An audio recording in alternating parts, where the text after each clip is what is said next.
Malachim Alef, 1 Kings, chapter 7. Shlomo built a palace for himself, taking 13 years to finish it.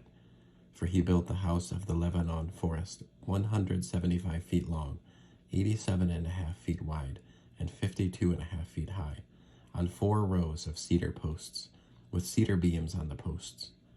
It had a roof made of cedar and supported by beams lying on 45 posts, 15 in a row. There were 3 rows of window openings, placed so that the windows on facing walls were opposite each other at all 3 levels. All the doors and doorways were rectangular and opposite each other at all 3 levels. He made the columned hall 87.5 feet long and 52.5 feet wide, with a columned corniced porch in front of it. He made the hall of the throne, his place for dispensing justice, that is, the hall of judgment. It was covered with cedar from floor to ceiling. His own living quarters in the other courtyard, set back from the hall, were similarly designed. He also made a house like this hall for Pharaoh's daughter, whom Shlomo had taken as his wife. All these buildings were made of expensive stone blocks, cut to measure and finished by saws on the inner surfaces as well as the outer ones. These stones were used from the foundation to the eaves, and outward from the buildings all the way to the great courtyard. The foundation was of expensive stone blocks, very large ones, stones 14 to 18 feet long. Above these were costly stones, cut to measure, and cedar wood. The surrounding great courtyard had 3 rows of cut stone, and a row of cedar beams like the inner courtyard of the house of Adonai, and the courtyard by the hall of the house. King Shlomo sent for Hiram and brought him from Tizor. He was the son of a widow from the tribe of Naphtali, but his father was from Tizor, a bronze worker filled with wisdom, understanding, and skill for all kinds of bronze craftsmanship. He came to King Shlomo and did all his bronze work. He made the 2 bronze columns, each one 31.5 feet high and 21 feet in circumference. He made 2 capitals of melted bronze to set on the tops of the columns. Each capital was 8 3/4 feet high. He also made checkerwork nets and chained wreaths, 7 for the top of each capital. When he made the columns, he made 2 rows of pomegranates to put at the top of each column around the netting covering its capital. The capitals on the columns in the hall had shapes like lilies and were 7 feet high.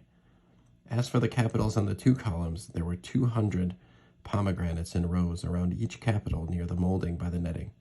He erected the columns in the hall of the temple. On erecting the right column, he gave it the name Yakin, and on erecting the left column, he named it Boaz. On the tops of the columns were shapes like lilies. Thus the work of the columns was finished. He made the cast metal C circular, 17.5 feet from rim to rim, 18 3/4 feet high, and 52.5 feet in circumference. Under its rim, 300 gourds encircled it in 2 rows. They were cast when the sea was cast. It rested on 12 oxen, 3 looking north, 3 looking west, 3 looking south, and 3 looking east, all with their hind quarters toward the center. The sea was set on top of them. It was a handbreadth thick. Its rim was made like the rim of a cup, like the flower of a lily, and its capacity was 11,000 gallons. He made 10 bronze trolleys, each one 7 feet long, 7 feet wide, and 5 1/4 feet high. They were designed with panels that were set between the corner posts, and on the panels between the corner posts were lions, oxen, and cheruvim. The corner posts above were similarly designed. Below the lions and oxen were wreaths of hammered work. Every trolley had 4 bronze wheels and bronze axles, and its 4 legs each had cast supports which were under the basin, with wreaths next to each. The opening of the stand into which the basin was inserted was 18 inches high. The stand was round, resembling a pedestal, and it was 2.5 feet in diameter. On the stand were carvings, and the outside was square, not round. The 4 wheels were under the panels, and the axles for the wheels were attached to the trolleys. Each wheel has 2.5 feet in diameter. The wheels were made like chariot wheels. Their axles, rims, spokes, and hubs were all cast metal. There were 4 supports at the 4 corners of each trolley, The supports were attached to the trolley itself. And the top of the trolley was a circular support 10.5 inches high, and the trolley's corner posts and panels were attached to its top.